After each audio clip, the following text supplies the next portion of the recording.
Welcome to ET digital media group.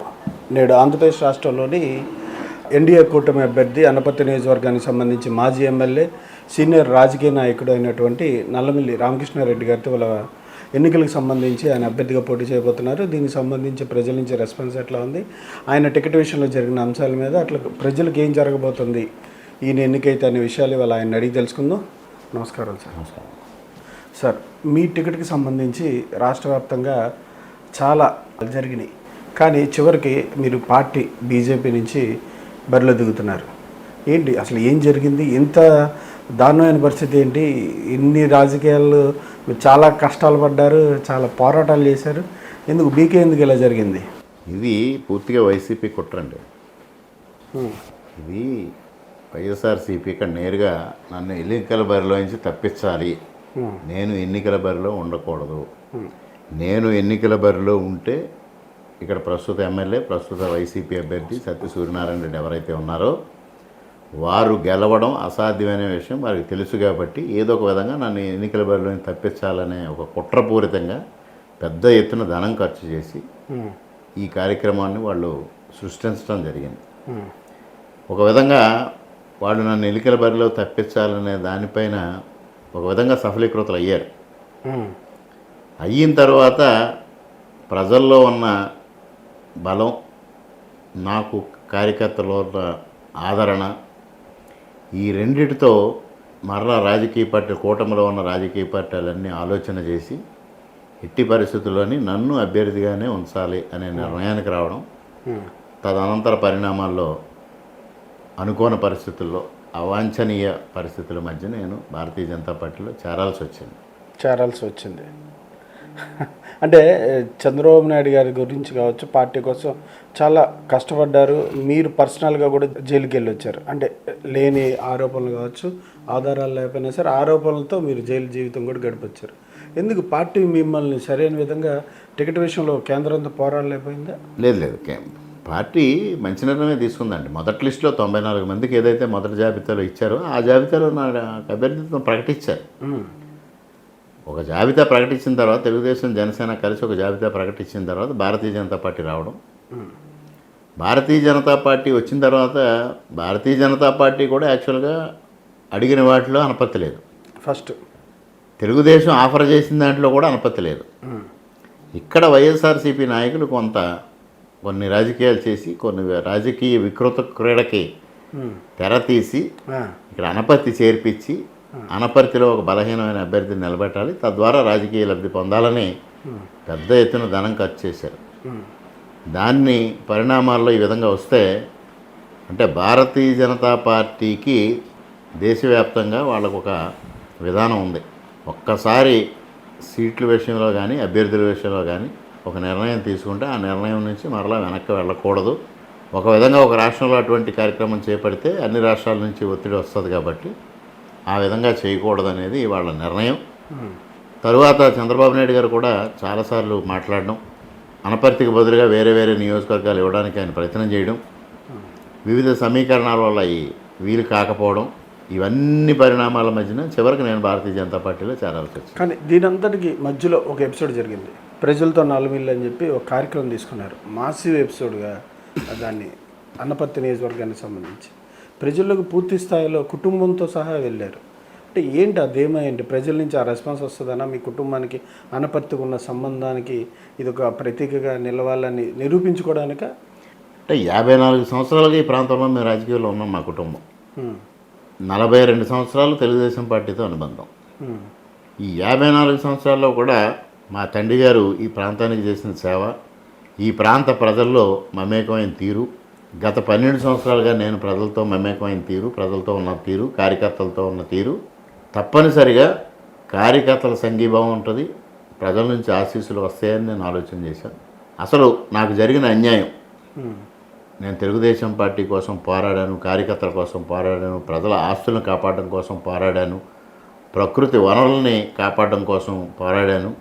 ఇవన్నీ పోరాటాలు చేసిన తర్వాత వైసీపీ కుట్రల వల్ల ఈ విధంగా జరుగుతూ ఉందనేది ప్రజల్లోకి తీసుకెళ్లాలనే ఒక ఆలోచనతో న్యాయం కోసం నల్లమిల్లి అనే కార్యక్రమాన్ని తీసుకుంటే దానికి అపూర్వమైన స్పందన.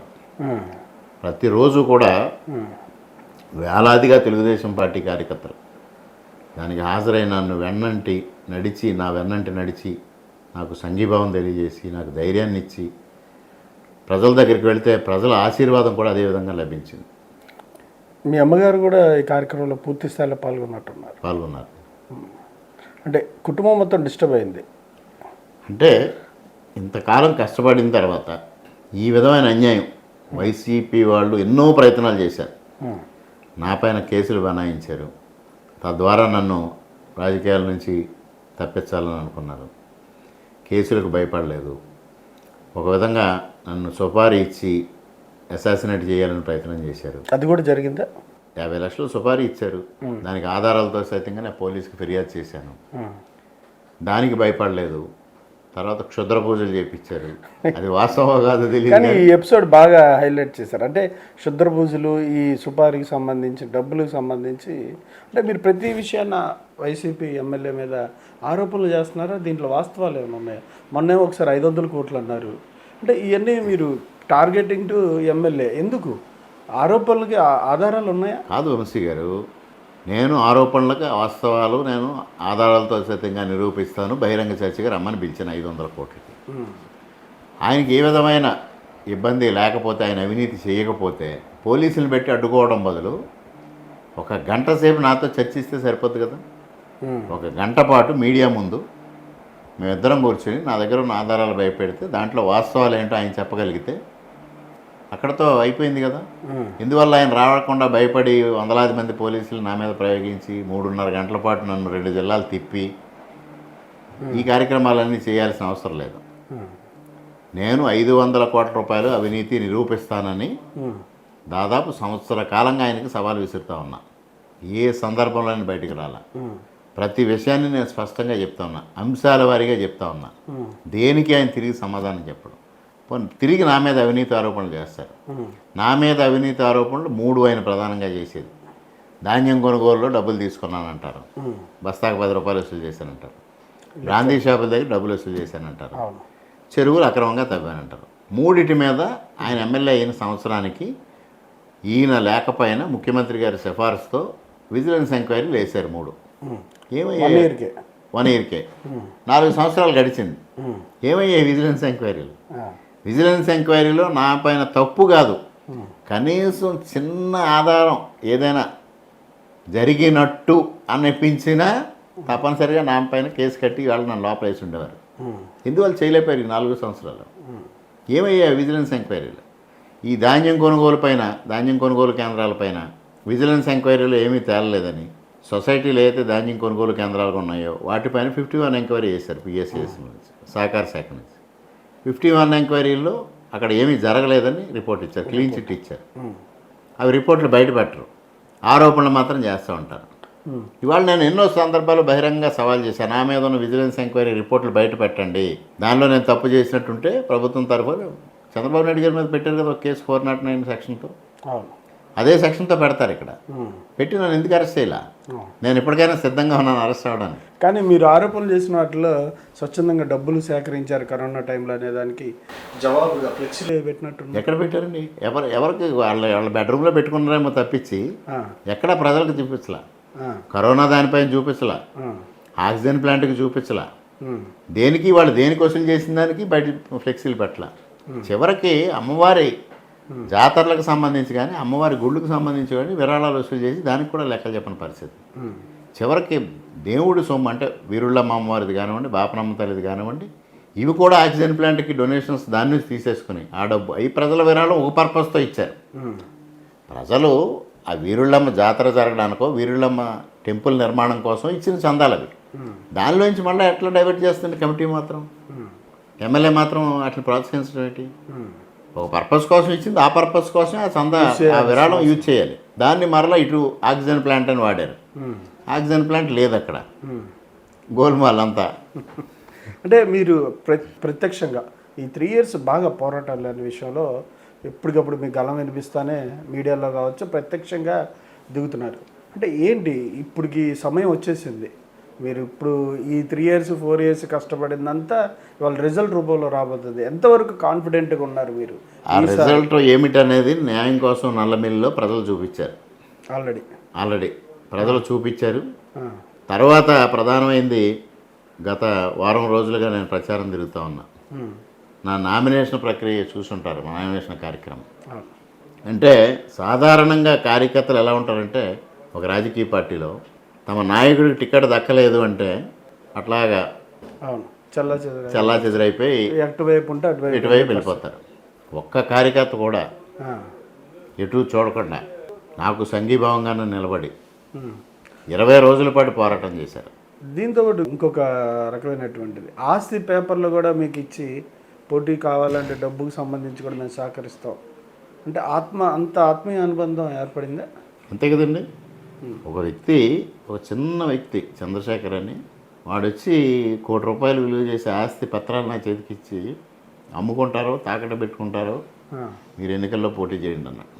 ఒక వ్యక్తి వచ్చి నేను 10 లక్షలు ఇస్తానన్నాడు, ఒక వ్యక్తి వచ్చి 5 లక్షలు ఇస్తా అన్నాడు, ఒక వ్యక్తి వచ్చి నేను వేరే నా ఇల్లు కుదువు పెట్టి డబ్బు తెచ్చి ఇస్తాను 3 లక్షలు, ఒక ఎస్సీ సోదరుడు. ఒక వ్యక్తి, ఒక ఎస్సీ సోదరుడు, నేను ఏమీ ఇవ్వలేను, నేను ప్రచారం నిర్వహిస్తాను డప్పు కొట్టుకుంటూ అన్నాడు.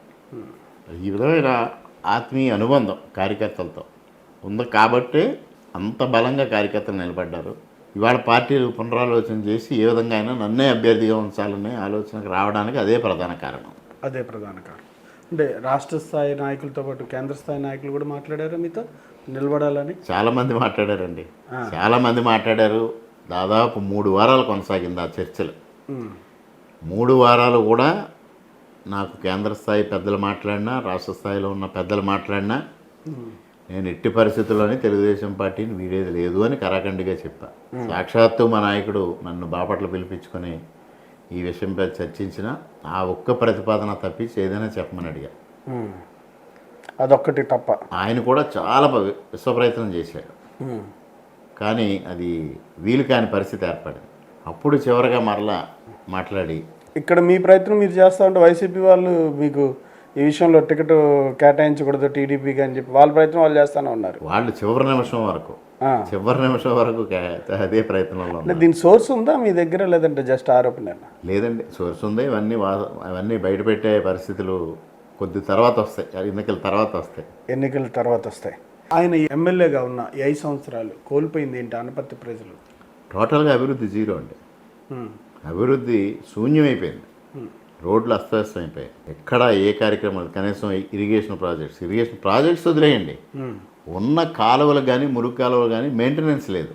మెయింటెనెన్స్ లేకపోవడం వల్ల మురుగునీరు బయటకు పోని పరిస్థితి, సాగునీరు పొలంలోకి వెళ్ళని పరిస్థితి, దుర్భరమైన పరిస్థితి ఎదుర్కొంటున్నాం.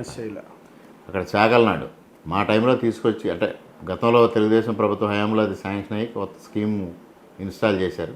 అది డీఫంక్ట్ అయిపోయి 10 సంవత్సరాల పాటు పనిచేయకపోతే నేను ఎమ్మెల్యే అయిన తర్వాత మరలా ₹7 కోట్ల దాన్ని పునరుద్ధరించి దాని మెయింటెనెన్స్ కోసం ఎవ్రీ ఇయర్ 1 crore బడ్జెట్లో పెట్టించాను. ఆ రోజు అప్పుడు పెట్టించి 5 సంవత్సరాలు సక్రమంగా రన్ చేశాం.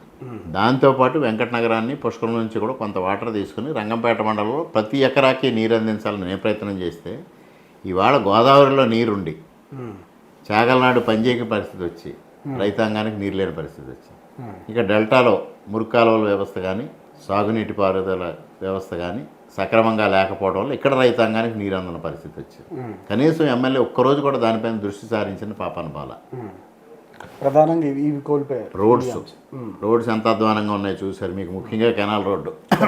ఆ కెనాల్ రోడ్డు ఆయన పాదయాత్రలు చేశాడు. నా పోరాట ఫలితంగా గవర్నమెంట్ చేసిందని ఆ రోజు తెలుగుదేశం ప్రభుత్వం శాంక్షన్ చేసిన డబ్బుని ఆయన ఖాతాలో వేసుకున్నాడు. ఇవాళ నేను ఆ రోజు 9 కోట్లు ప్యాచ్ వర్క్కి శాంక్షన్ చేయించా, 2.5 కోట్లు కల్వర్ట్స్ రిపేర్స్ కోసం చేయించా. అంత చేపిస్తే అదంతా నాదే ప్రతిభని ఫ్లెక్సీలు పెట్టుకున్న వ్యక్తి ఇవాళ 9 పైసలు కూడా అక్కడ ప్యాచ్ వర్క్ ఖర్చు పెట్టలేని దౌర్భాగ్యమైన పరిస్థితి. అంటే కూటమికి సంబంధించి మీరు బీజేపీ నుంచి కంటెస్ట్ చేస్తూ ఉన్నారు, ప్రజల్లో ఉందా కాన్స్టిట్యున్సీ వైజ్గా? అసలు ప్రజలు యాక్సెప్టెన్స్ ఈ విధంగా వస్తుందని నేను కూడా ఎక్స్పెక్ట్ చేయలేదు. అసలు నేను బీజేపీ అభ్యర్థిగా వచ్చాను అని మా కార్యకర్తలు ఒక పాంప్లెట్ తీసుకుని గ్రామాల్లో పర్యటన మొదలు పెడితే గ్రామస్తుల ముందు చెప్తా ఉన్నారు.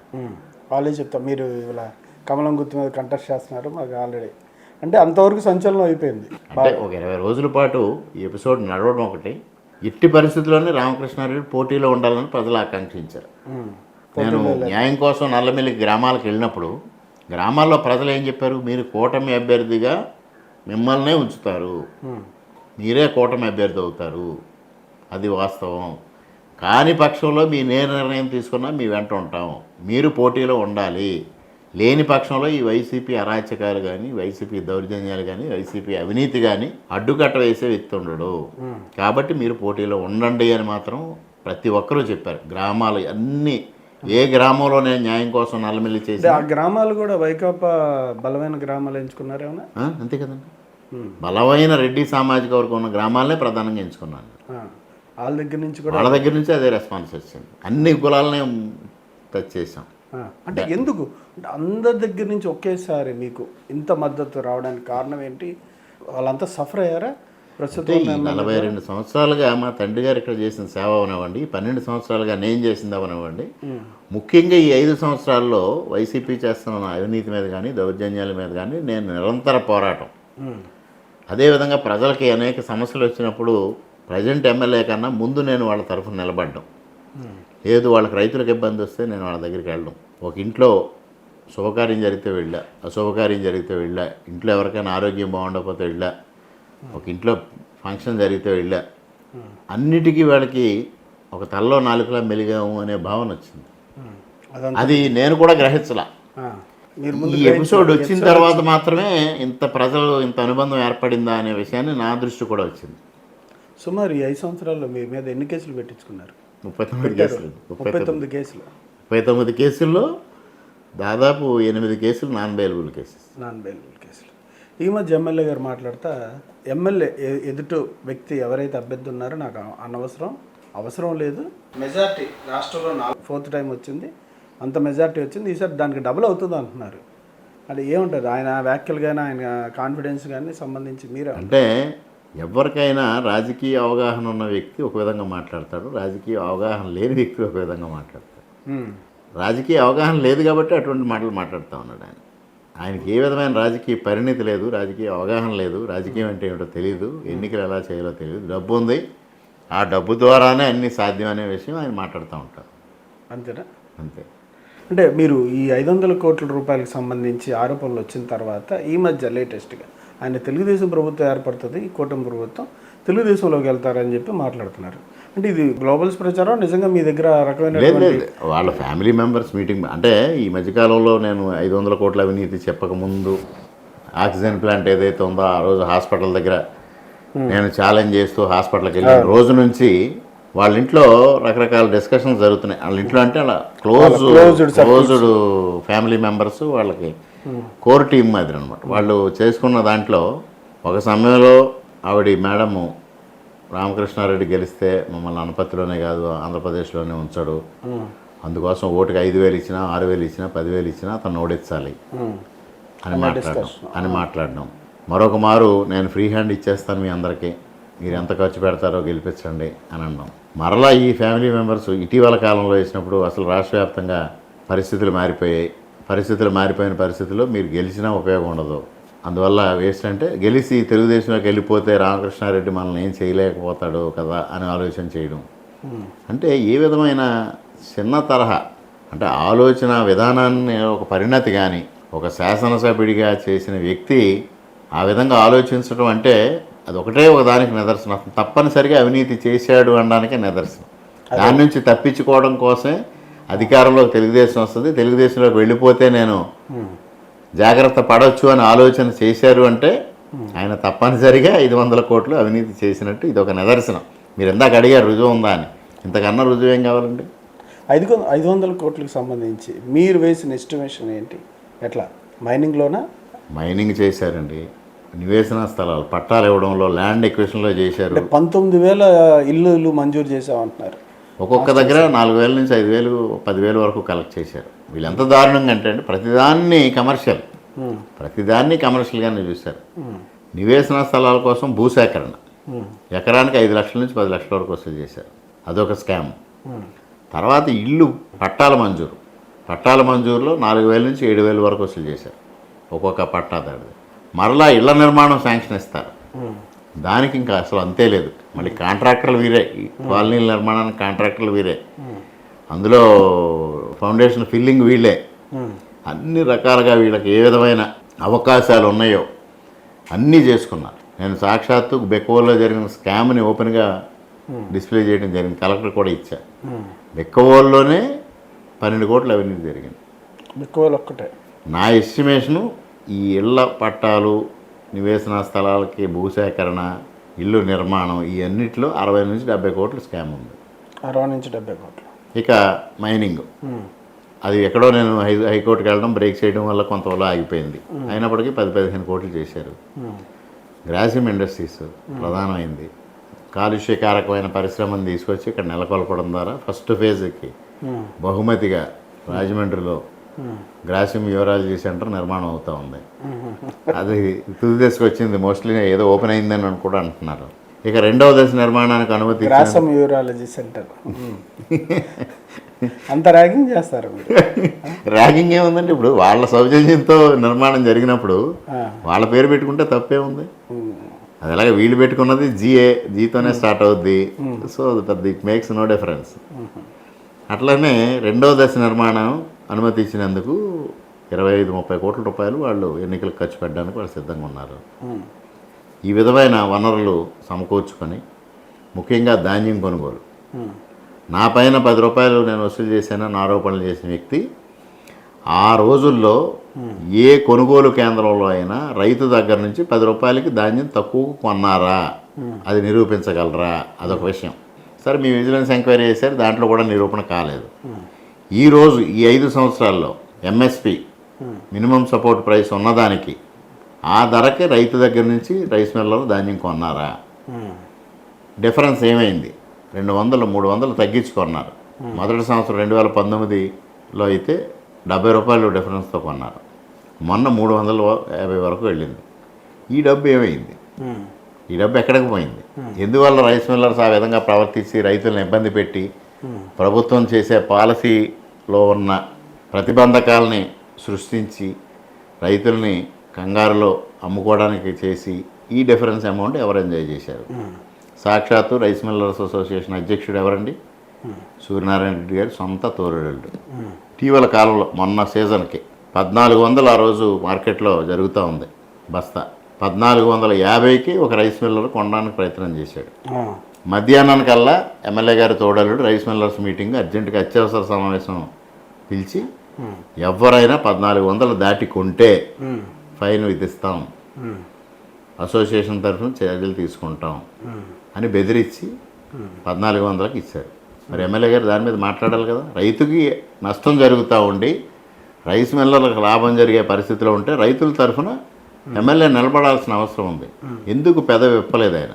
ఆ విషయంలో కూడా తోడలుడు ఇద్దరు కలిసి ఒక జగన్నాటకం, ఇదంతా జగన్నాటకంలో వాళ్ళిద్దరూ దాదాపు 30 కోట్లు రైతుల డబ్బు 30 కోట్లకు ఎంకరేజ్ చేశారు. 30 కోట్లు. ఈ విధంగా చెప్పుకుంటే పోతే 500 కోట్లు.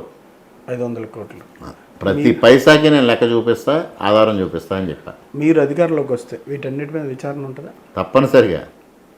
తప్పనిసరిగా విచారణ ఉంటుంది. నియోజకవర్గానికి సంబంధించి మీరు హామీలు ఏమి ఇవ్వబోతున్నారు? నియోజకవర్గ వ్యాప్తంగా ఓన్లీ నేను 2014 ఎన్నికల్లో కూడా ఏ విధమైన హామీలు ఇవ్వాల, ఏ విధమైన హామీలు ఇవ్వకుండా నియోజకవర్గాన్ని అభివృద్ధి చేస్తాను అనే ఒక్క ఎజెండానే ఆ రోజు తీసుకోవడం జరిగింది. ఇవాళ కూడా అదే ఎజెండా చేస్తాను. నియోజకవర్గాన్ని అభివృద్ధి చేస్తాను అనేది 2014 నుంచి 19 వరకు ఈ నియోజకవర్గ ప్రజానీకం అందరూ చూశారు. 2019 నుంచి 2024 వరకు అభివృద్ధి జరగలేదు అనే విషయాన్ని చూశారు. అందుకు మరలా నేను అధికారం చేపట్టి ఎమ్మెల్యే అయితే తప్పనిసరిగా అభివృద్ధి చేస్తా. ఇంకొక ప్రధానమైన విషయం ఏంటంటే, ఇవాళ అనుకోని పరిస్థితుల్లో తెలుగుదేశం పార్టీని వీడడం అత్యంత బాధాకరమైన పరిస్థితి అయినప్పటికీ చంద్రబాబు నాయుడు గారు, పవన్ కళ్యాణ్ గారు, నరేంద్ర మోడీ గారు అప్పగిచ్చి బాధ్యతను కూడా బాధతోనే స్వీకరించాను. కానీ స్వీకరించి దానిలో కూడా ఒక మంచి ఆపర్చునిటీని నేను చూస్తూ ఉన్నా. ఇవాళ కెనాల్ రోడ్ లాంటి రోడ్స్ నిర్మాణం మరలా చెయ్యాలి అంటే రాష్ట్ర ప్రభుత్వం సాధ్యమయ్యే విషయం కాదు.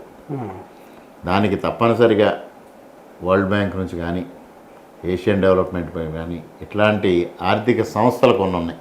ఆ ఆర్థిక సంస్థల నుంచి మాత్రమే దాన్ని పూర్తి చేయగలం. దానికి సంపూర్ణంగా కేంద్రం సహకరించాలి. ఇవాళ నేను కేంద్ర ప్రభుత్వంలో అధికారంలోకి రాబోయే భారతీయ జనతా పార్టీ అభ్యర్థిగా తప్పనిసరిగా కేంద్రంలో పెద్దల సహకారం తీసుకొని కెనాల్ రోడ్ అభివృద్ధి కానీ, అదేవిధంగా ఇక్కడ ఫైనాన్స్ వ్యాపారులకు సంబంధించి రైల్వే హాల్ట్ ప్రధానంగా సమస్యలు ఉన్నాయి. ముఖ్యంగా జన్మభూమి. ఆ రోజు మురళీమోహన్ గారు చాలా ప్రయత్నం చేశారు. 2 ట్రైన్స్ ఆపారు, రత్నాచల్ ఒకటి, శేషాద్రి ఒకటి. ఇక ఇది కూడా హాల్ట్ వస్తుందనే సమయంలో గవర్నమెంట్ మారడం, ఈ 5 సంవత్సరాలు కాలయాపన చేశారు. జన్మభూమితో పాటు మరి 1-2 ట్రైన్స్ కూడా హాల్ట్ తీసుకోవాల్సిన అవసరం ఉంది. వాటికి కృషి చేయడం కానీ, అనపతి రైల్వే స్టేషన్ అభివృద్ధికి కానీ కృషి చేస్తాను. ఇంకొక ప్రధానమైన సమస్య ఇందాక మీకు చెప్పా, సాగునీటి వ్యవస్థ, మురుగునీటి వ్యవస్థ అస్తవ్యస్తంగా ఉంది. దాన్ని నాకు తెలిసి, నాకున్న అవగాహన మేరకు 1990లో పెద్ద తుఫాను వచ్చింది. ఆ తుఫాను సందర్భంగా ఈ వ్యవస్థ అంతా, మురుగునీటి పారుదల వ్యవస్థ కానీ, సాగునీటి వ్యవస్థ కానీ మొత్తం నాశనం అయిపోతే, అప్పుడు వరల్డ్ బ్యాంక్ నిధులతో, కేంద్ర ప్రభుత్వ సహకారంతో చెన్నారెడ్డి గారు ఆ వ్యవస్థల్ని ఆధునీకరించారు. మరలా అంత పెద్ద ఎత్తున ఇప్పుడు జరగల.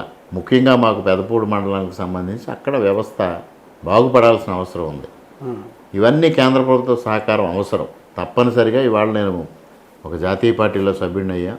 అదేవిధంగా రేపు ఎంపీగా పురంధరేశ్వరి గారు గెలవబోతున్నాను. ఆ గెలుపుకి మీ మద్దతు గతంలో మీ తెలుగుదేశంలో ఉన్నప్పుడు చాలా జరిగింది. మీ మద్దతు చాలా అవసరం. రాజమండ్రి పార్లమెంట్ స్థానం గెలవాలంటే మీ మద్దతు లేనిదే, అనపర్తి ఓట్లు లేనిదే గెలవడం కష్టం అన్నారు. ఈసారి ఎట్లా ఉంటుంది? ఆమె గెలుస్తారా? తప్పనిసరిగా నేను గెలుస్తున్నాను, పురంధరేశ్వరి గారు గెలుస్తున్నారు. మీరు గెలిపిస్తున్నారా?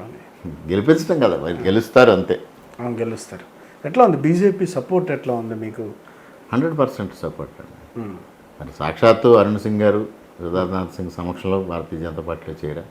వాళ్ళు నియమ నిబంధనలు, వాళ్ళ విధి విధానాలకి అతీతంగా ఒక అభ్యర్థిని ప్రకటించి కూడా అభ్యర్థిని మార్చి నాకు అభ్యర్థిత్వం ఇచ్చారు. ఇంకెంతకన్నా సహకారం ఏముంటుందండి? మీరు ఇందులో చెప్పినట్టు మీరు ఏదైతే ముందుగా ప్రయారిటీ ఇచ్చే సమస్యల పరిష్కారం అయితే అవే. చాలా సమస్యలు ఉన్నాయండి. ముఖ్యంగా ఈ ప్రాంతంలో ఎంఎస్ఎంఈ అంటే కేంద్ర ప్రభుత్వం నుంచి చాలా విషయాలు తెలియవు చాలామందికి, ఏ స్కీమ్స్ ఉన్నాయి ఏంటనేది. ముఖ్యంగా ఎంఎస్ఎంఈ దాన్ని తీసుకొచ్చి మా ప్రాంతం కొద్ది పారిశ్రామికంగా అభివృద్ధి చెందిన ప్రాంతం. చిన్న చిన్న యూనిట్లు ఎస్టాబ్లిష్ చేసుకునే వాళ్ళకి ఇవన్నీ అవకాశంగా మలుస్తా. తద్వారా కొంతమందికి స్వయం ఉపాధి అవకాశాలు వస్తే కొంతవరకు మరలా నిరుద్యోగ సమస్యకు కూడా పరిష్కారం వస్తుంది. కొన్ని చిన్న పరిశ్రమలు అనేక రావడం వల్ల తప్పనిసరిగా నిరుద్యోగ సమస్య పరిష్కారం వస్తుంది. అదేవిధంగా ఆర్థికంగా స్వావలంబన చేకూరుతుంది. అదేవిధంగా కేంద్ర ప్రభుత్వం నుంచి ఏవైతే స్కీమ్స్, వెల్ఫేర్ స్కీమ్స్ కూడా చాలా ఉన్నాయి. ఆ వెల్ఫేర్ స్కీమ్స్ కూడా ఈ నియోజకవర్గంలో అమలుపరుస్తారు. ముఖ్యంగా నేను ఇవాళ ఈ ప్రాంతంలో మీ ద్వారా, మీరు మంచి అవకాశం ఇచ్చారు కాబట్టి మీ ద్వారా ఒక విషయం కూడా స్పష్టం చేయదలుచుకున్నా. ఈ ప్రాంతంలో ఉన్న రెడ్డి సోదరులు అనేక ప్రాంతాలకు వెళ్ళి, అంటే ఇతర రాష్ట్రాలకు కూడా వెళ్ళి వ్యాపారాలు చేస్తూ ఉన్నారు. ఇంతకాలం నేను ఒక ప్రాంతీయ పార్టీ సభ్యుడిగా ఇక్కడ రాష్ట్రానికే పరిమితమై, ఇక్కడ వాళ్ళకి ఏదైనా సమస్య వచ్చినప్పుడు నా వంతు ప్రయత్నం, ఆ సమస్య పరిష్కారం చేయడం కోసం నా వంతు ప్రయత్నం చేశాను. ఇవాళ ఇక్కడ నుంచి ప్రాంతాల నుంచి మహారాష్ట్ర కానీ, కర్ణాటక కానీ, తమిళనాడు కానీ ఇతర రాష్ట్రాలకు వెళ్ళి వ్యాపారం చేస్తున్న వ్యక్తులు ఉన్నారు. వాళ్ళకి అక్కడ ఏదైనా సమస్యలు వచ్చినప్పుడు కూడా వాళ్ళందరినీ ఆ సమస్య పరిష్కారం కోసం నా వంతు కృషి చేయడానికి వాళ్ళకి ఇది ఒక అవకాశంగా భావిస్తూ ఉన్నాను. నేను జాతీయ పార్టీలోకి వెళ్ళడం అనేది ఏదున్నా సరే జాతీయ చేయడానికి. అదేవిధంగా ఈ ప్రాంత రెడ్డి సోదరులకు కూడా, అంటే శ్రీకాకుళం నుంచి కృష్ణా జిల్లా వరకు ఏకైక రెడ్డి వ్యక్తిగా, ఇవాళ ఎన్డీఏ కూటమిలో ఉన్న ఏకైక రెడ్డి ప్రతినిధిగా ఇవాళ ప్రాంతీయ పార్టీలు 2, జాతీయ పార్టీ 1, ఈ 3టికి ప్రాతినిధ్యం వహిస్తూ ఉన్నాను. నేను తప్పనిసరిగా మీ అందరికీ పెద్ద ఎత్తున అండగా నిలవడం కోసం తెలుగుదేశం పార్టీ ఒక్కటే కాదు, జనసేనని, భారతీయ జనతా పార్టీని కూడా ముందుంచుకొని మీ సమస్యల పరిష్కారం కోసం, మీకు అండగా నిలబడడం కోసం నేను ముందుంటాననేది ఈ ప్రాంత రెడ్డి సోదరులందరికీ కూడా నేను విజ్ఞప్తి చేస్తూ ఉన్నాను. సరే, అలాగే మీ మేనిఫెస్టోకి సంబంధించి బీజేపీ దీనికి మేనిఫెస్టో లేదు, మోడీ గారి ఫోటో లేదని కాసేపు మాట్లాడుతూ ఉన్నారు. మేనిఫెస్టోకి సంబంధించి మీరు కూడా ఆల్రెడీ ఎప్పటి నుంచి చెప్తూ ఉన్నారు, సంక్షేమ పథకాలు, మహిళలకి గ్యాస్ బండ్. అంటే ఎట్లా ఉంది మీ మేనిఫెస్టోకి వైకాపా మేనిఫెస్టోకి పోలిస్తే? అసలు వైకాపా మేనిఫెస్టో ఏముందండి ఇప్పుడు రిలీజ్ చేసింది? 2019లో మేనిఫెస్టో ఇచ్చాడు. ఆ రోజు భగవద్గీత, ఖురాను, బైబిల్ నాకు ఇదే అన్నాడు. ఏం ఫాలో అయ్యాడు? అమ్మఒడి ఉంది, ముందుగా ఎంతమంది పిల్లలు ఉంటే అంతమందికి అన్నాడు. దాన్ని మళ్ళీ ఒకళ్ళకి పరిమితం చేశాడు. 15,000 నుంచి 13,000కి తీసుకొచ్చాడు.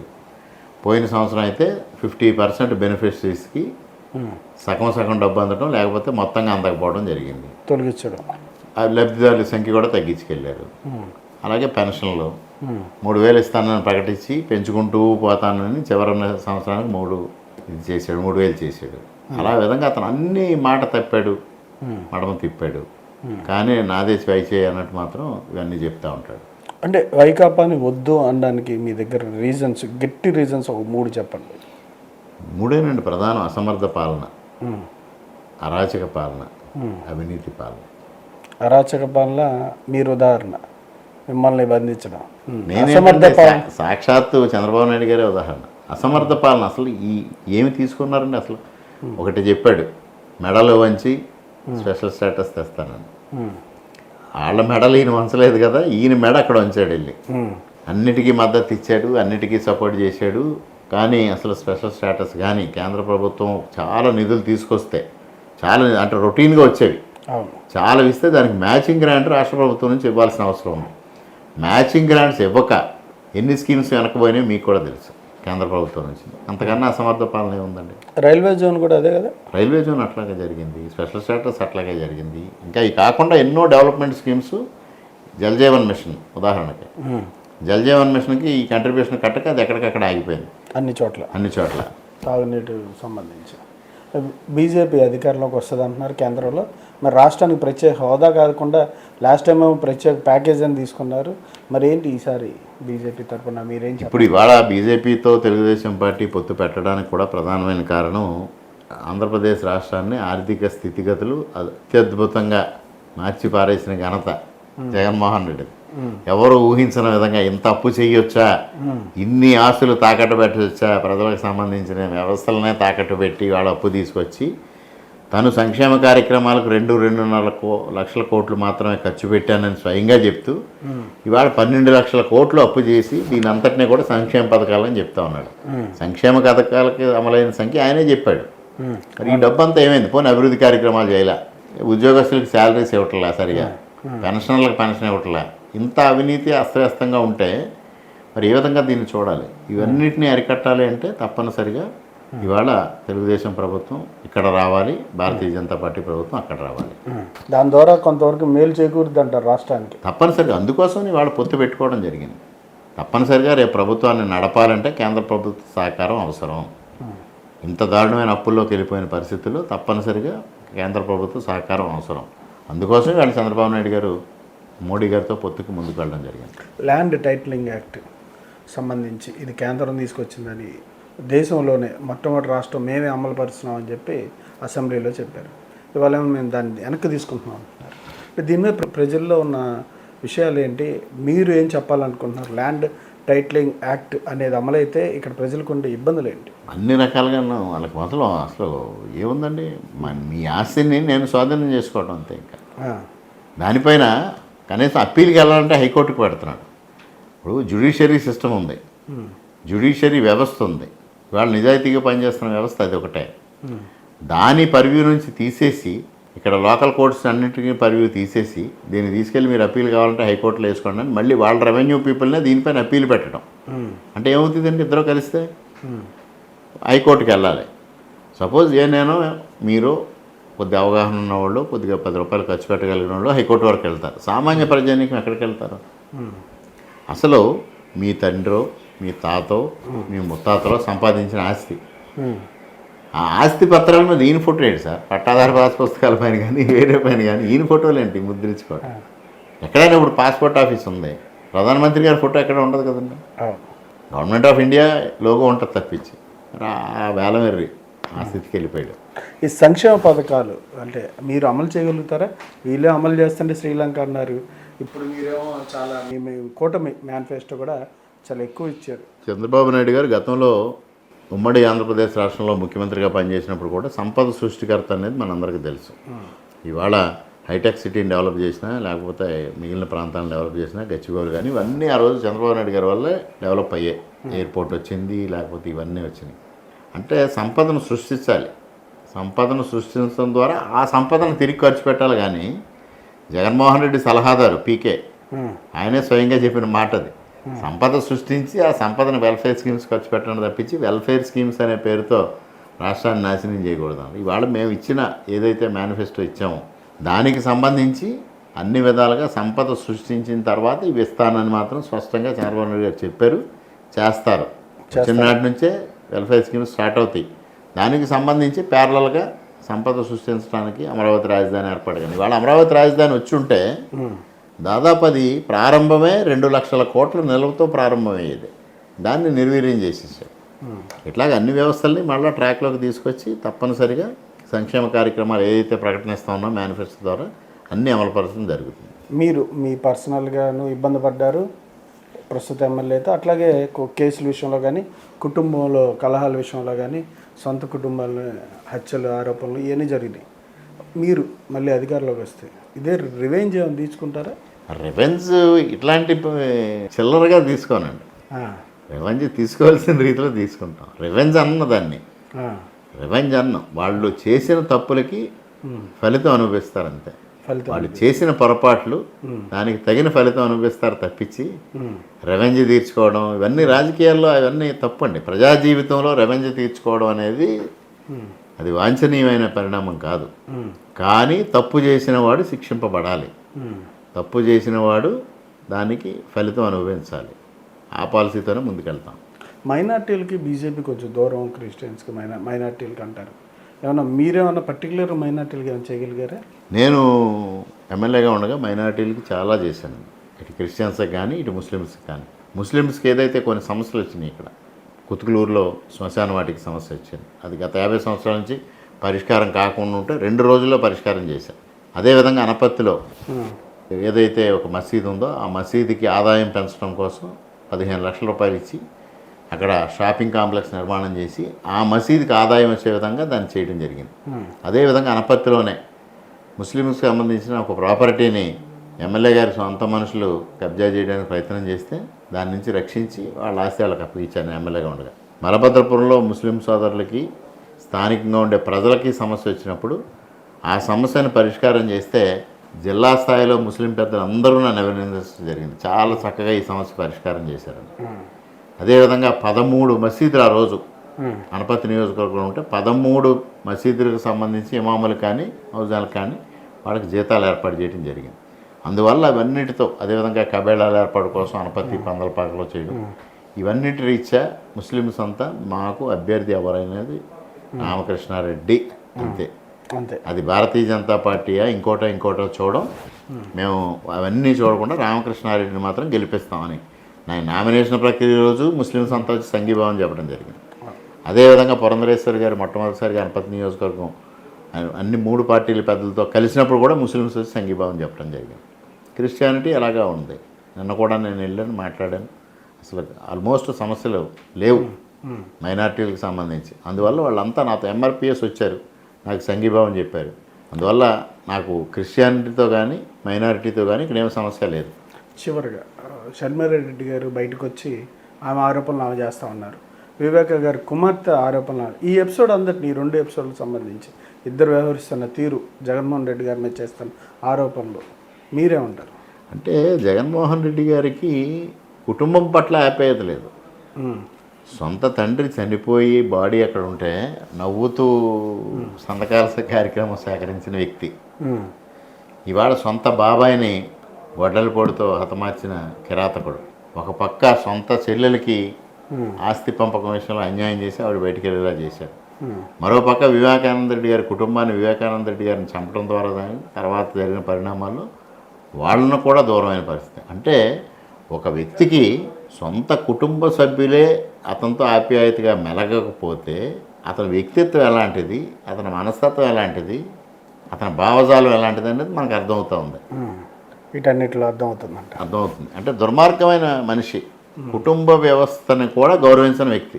సాధారణంగా మనకు రక్త సంబంధీకులు వాళ్ళకి ఏదైనా సమస్య వచ్చినప్పుడు మన సమస్యగా వాళ్ళతో ఉంటాం. ప్రభుత్వం నుంచి అవుట్ ఆఫ్ ది వే వెళ్ళి చేసేయడం అనేది డిఫరెంట్ ఇష్యూ. కానీ వాళ్ళకి సానుభూతి చెప్పడం, వాళ్ళని ఓదార్చడం, నేను అండగా ఉన్నానని సంకేతం వాళ్ళకి వెళ్ళడం ప్రధానం. ఆ విధంగా కూడా లేదు కదండి వాళ్ళు. అలాగే వాళ్ళందరూ షర్మిలారెడ్డి కానీ సునీతారెడ్డి కానీ బయటికి వెళ్ళి వాళ్ళు పోరాటం చేస్తూ ఉన్నారు. దాని కాదు అని కూడా ఇవాటి వరకు చెప్పలేని పరిస్థితి. మీరు నియోజకవర్గ ప్రజలకి చెప్పాలనుకునేది ఏంటి, యువతకు కానీ అన్ని వర్గాల వారికి? ఒక్కటే, ఇవాళ కూటమి తరఫున భారతీయ జనతా పార్టీ అభ్యర్థిగా పోటీ చేస్తే నన్ను గెలిపించండి, నియోజకవర్గాన్ని అభివృద్ధి చేద్దాం. గతంలో 14 నుంచి 19 వరకు ఏ విధంగా చేశాను అదే విధమైన రీతిలో, లేదా అంతగా పెంచిన రీతిలో ఇవాళ భారతీయ జనతా పార్టీ కూడా ఉంది కాబట్టి రాష్ట్ర ప్రభుత్వ నిధులకి కేంద్ర ప్రభుత్వ నిధులు జత చేసి పెద్ద ఎత్తున అభివృద్ధి చేస్తారండి. Okay sir, thank you. నమస్కారం. ఇదండి నల్లమిల్లి రామకృష్ణారెడ్డి గారి ప్రధానంగా ఎన్నికలకు సంబంధించి ఆయన ప్రజల వద్దకు వెళ్తున్నప్పుడు ఇస్తున్న హామీలకు సంబంధించి ఏ సమస్య ఉన్నా సరే పరిష్కరించుకుందాం, అభివృద్ధి చేద్దాం అనే నినాదంతో ఆయన ముందుకెళ్తున్నారు. ఈ సంబంధించి న్యాయం కోసం నల్లమిల్లి కార్యక్రమంలో కానీ ప్రజలు ఆయన పట్ల చూపించిన ఆప్యాయతకి ఆయన చాలా ఆనందం వ్యక్తపరుస్తూ అదే బాధ్యతతో కూడిన వ్యవహార శైలిలో అధికారం చేపట్టగానే ప్రజలకు అందుబాటులో ఉంటానని, అన్ని సమస్యల పరిష్కారానికి కృషి చేస్తానని ఈ సందర్భంగా ఆయన తెలియజేశారు. Thank you sir.